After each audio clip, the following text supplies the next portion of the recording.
medicine, representation matters, okay? And we need more black women bedside and in research.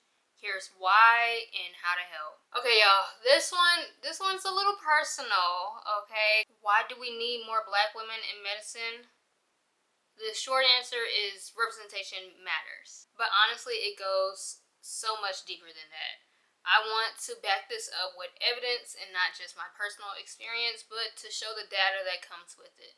So today I'm going to walk through why we need more black women in medicine, what the current picture looks like, what barriers there are, and what concrete changes we need. So, let's go. If you see me looking down, I'm looking at my iPad. I have my notes here from all the studies that I pulled up to back this video. So recently, a UCLA study was analyzing data from the year 1900 to 2018. It found that over that time, the amount of black physicians very, very slowly rose.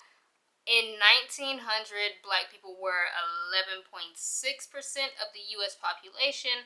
However, they were only 1.3% of the physicians. In 1940, the percent of the population that was black was 9.7. However, there were only 2.8% of the physicians in the U.S. were black. Now in 2018, we make up 12.8% of the population. However, only 5.4% of the physicians in the U.S. are black. Of that, 2.8, is it 2.8? 2.8 are black women, 2.6 are black men. Just to put some things into perspective, we make up roughly 13% of the population. However, only 2.8% of the physicians in this population are black women. Basically saying we're highly underrepresented. And this isn't just about getting in and being a physician. Even in like administration roles, like at your med school, I doubt that you have more than one black woman. If you're not at a HBCU, I doubt that you have more than one black woman in your admin. But another issue that I've noticed is that there aren't many black women engaged in research. It's bad because if we're not involved in research and black female physicians are not involved in research, then how are we making any advancements? And do those advancements even pertain to us? We know us. So who's funding and creating these grants, and what do they tailor to? Because if they don't tailor to us, we won't have any advancements in our community. Another research article by JAMA. If you don't know, JAMA is one of the biggest journals for internal medicine, ophthalmology, pretty much any specialty. If you get a JAMA article, you are that girl. JAMA did a survey on physicians involved in research. Of the 897 physicians that they surveyed, they found that only 2.3% were black or African American. That's total. That does not include black women or black men. That is us as a whole. Again, back to that UCLA study, they studied data for 120 years, and the amount of physicians in percentage points grew by 4%. Just 4. Of that growth, most of it was black women. The black male percentage has barely grown. Now that we have talked about the numbers and the evidence behind all of this, let's transition into what representation looks like. Now that I have given y'all all the evidence, let's talk about why representation really matters. Patient outcomes. There is research showing that black patients tend to have better outcomes when dealing with a black physician. For example, black newborns, once they're born, they have better outcomes when being cared for by black physicians. Same with infant mortality rates happen to lower when the provider is black. On top of that, black people listen to black people. So, you are less likely to have your black patients refuse care or refuse preventative options when their provider is black, mainly because they trust them. For instance, a study in Oakland found that black men were more likely to accept preventative measures if their physician was also black. Maternal mortality in women's health. Black women in the US are 3 to 4 times more likely than their white counterparts to die of a pregnancy-related cause. Many times this is due to misdiagnoses, systematic bias, or simply providers just not listening. By reducing the gap in essentially having more black physicians or black OB-GYNs, pediatricians, providers can listen to their patients can trust the providers. It's a big circle that goes around and fixes all of these issues. There are biases in medicine that still exist. For example, pain. I distinctly remember a study, maybe about 4 years ago, that said that interviewed medical students, and about 50, I believe it was more than 50% of them still believed some type of medical bias against black people. Essentially that we don't feel as much pain, that we have thicker skin. Black patients often have their pain underestimated and go untreated. Studies show that black children with appendicitis or other conditions often go with less to no pain medicine as compared to white children. There's documented bias in diagnostics and algorithms that often underperform when it comes to patients of color because the training data was skewed. So having more black women in medicine and research is not just about who's in the room, but also what questions are being asked, how the data is collected, and how the tools are developed. Black women physicians are more likely to serve in underserved communities. There's evidence backing that physicians of color usually serve or are more likely to serve in communities that are underrepresented and marginalized or have fewer access to medical resources. This matters because geography, insurance, and socioeconomical status often limit the access to care that black patients have. This also provides culturally competent care. Understanding the lived realities of black women will help you treat black women, which also often leads to better care plans, better outcomes, etc.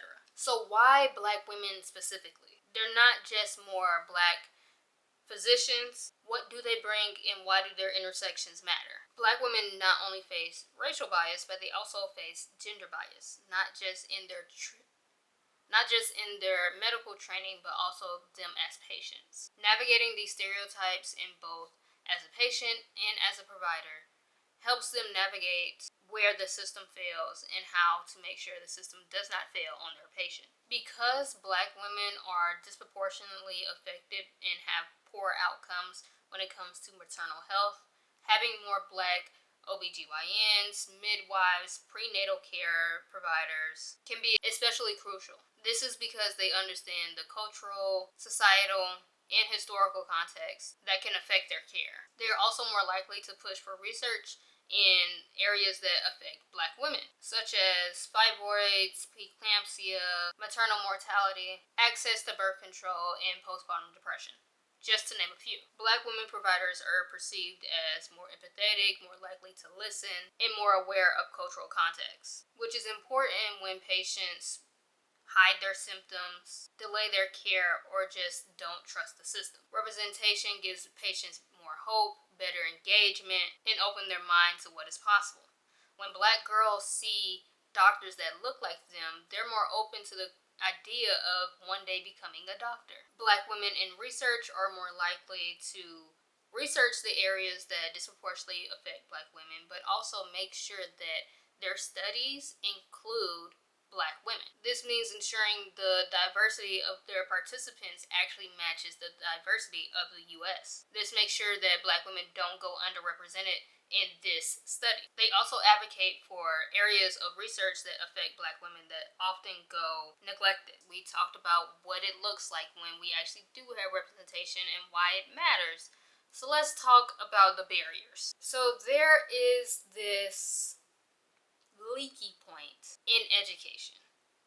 It doesn't matter where we are. We can start from pre-K all the way to residency training. There's this gap in lack of resources, lack of education, lack of exposure to things that in the end impact us and make it harder for us to get into medicine, get into research, get into STEM period, or even knowing that there are things that are possible. There are also financial barriers. Let's talk about it. Medicine is a rich man's sport. You have to pay for the MCAT, you have to pay for medical tuition, undergrad tuition. You have to pay to take step 1, you have to pay to take step 2, step 3. You have to pay for every single residency application. You have to pay for every med school application. Do you know how much it costs to take step 1? Do you know what educational materials you need? What practice tests you need? Medicine is a rich man's sport. There are implicit biases in administration and admissions, lower expectations, stereotype threats, biases in evaluation, letters of recommendation, etc. During your training, there will be microaggressions, discouragement, and an overall lack of belonging. There's also a lack of mentorship. Oh my god. Yo, I want to talk about this personally, really quick. I know this is an educational video, and I'm trying to encourage y'all and be educational. But let me talk to y'all real quick. I want to do a very niche and very specific type of medicine. For those of you that don't know, I want to do med-peds rheumatology.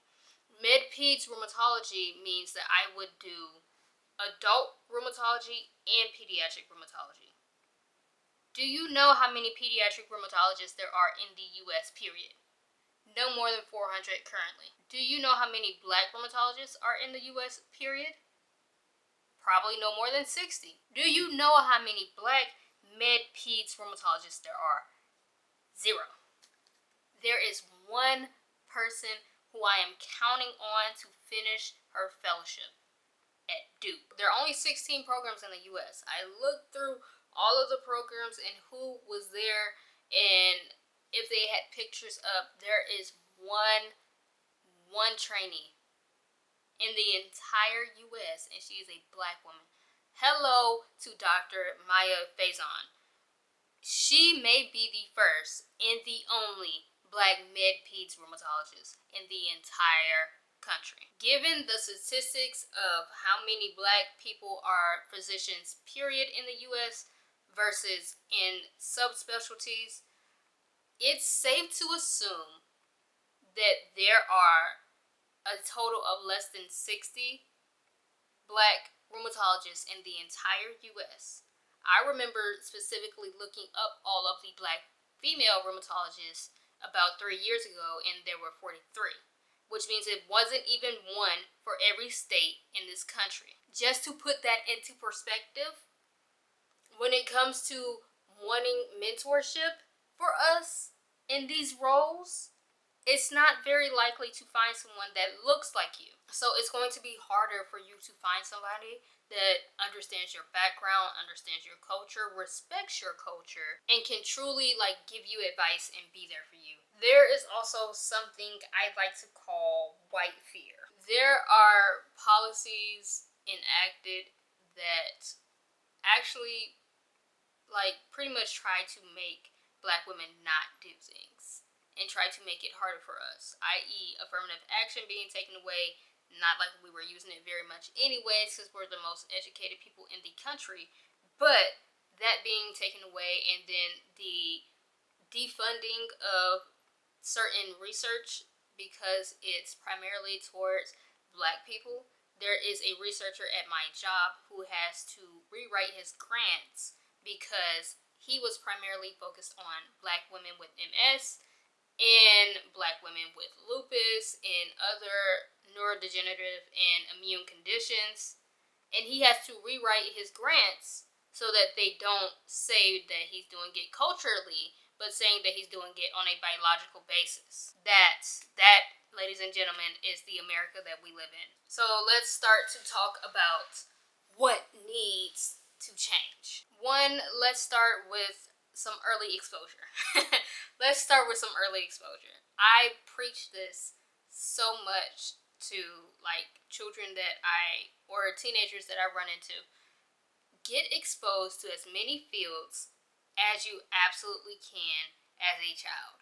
If you are a parent and you are watching this, you need to find ways to expose your children to higher education, expose your children to successful people that look like them, expose them to different fields of work or careers that they didn't even know existed and that were possible. There are Black physicians that need to be going to schools and speaking and showing up for the children because they don't know that y'all exist. And if they don't know that y'all exist, they also don't know that it is possible. There needs to be more STEM programs for high schoolers, exposing them to more than just one type of field. STEM may be science, technology, engineering, and mathematics, but there are more things in those fields than just science, technology, engineering, and mathematics. When we do this, we can also expose our children and give them mentors of people that look like them that can help them along the way.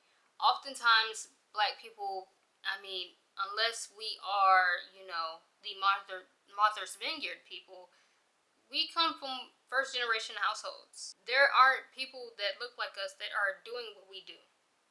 I struggle all the time because I don't have a guide to go off of. It's just me. I'm just doing this and trying to do the best that I can and not make as many mistakes as possible. But there's no guide for me. There's no mentor for me. All I have is myself, Jesus, and my peers, and we're all trying to figure it out at once. Another thing that can help is financial support. I know that's tricky in this current economy, considering that they want to take everything away. But loan forgiveness, scholarship programs, stipends for low-income students, grants for Black women and Black men going into STEM, whatever we can do, we need that. And let's come here. AAMC, hello. Hey, come here. Come a little closer. Reduce the cost of applying to medical schools and reduce the cost of the MCAT and the ERAS system. There is no reason that it costs so much for you to send something electronically. You're pressing a button. I'm sorry. Let me back y'all up. That was a little aggressive. I'm sorry, but you need to get your life together. Another thing that can happen is holistic evaluations and admissions processes. There are a bunch of schools that will absolutely ignore the best possible doctors because they do not have the test scores. Do you know how many of my peers will be amazing doctors that I've listened to their life stories and heard what they do, heard what they've done and what they've been through and what they do, and see their character and know that they will be amazing doctors, but they can't get in because they don't have a test score? There are biases in training for the admissions committees. There is a hidden criteria and a lack of complete diversity in those committees. Hospitals, medical centers, research institutions, medical schools all need to devote some time towards time and money, equity, and equality for Black women. This means in leadership, this means in providing resources to have a decent work-life balance, child care, and reducing discrimination and harassment. There also needs to be more support from going from trainee to faculty, and then from faculty to leadership position. Sure, you have Black women working in your hospital, but are they leading? Uh-oh. Do you let them make the decisions? Yeah, that's the problem. You want to take pictures of us working, but you don't let us in leadership positions. So why do we need more Black women in medicine?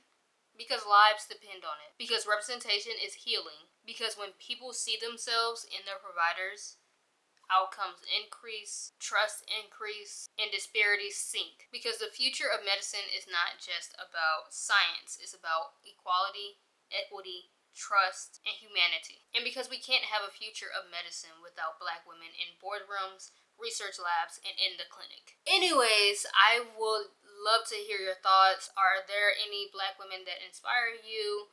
Who are they? Tag them in the comments because they deserve their flowers too. If you're somebody that is trying to get into medicine, what is inspiring you and what roadblocks have you faced thus far? I want to know. Let's talk. And if you believe that there should be more Black women in medicine, like, comment, and share this video. Because this isn't just my fight, it's ours. Anyways, I'll talk to y'all later.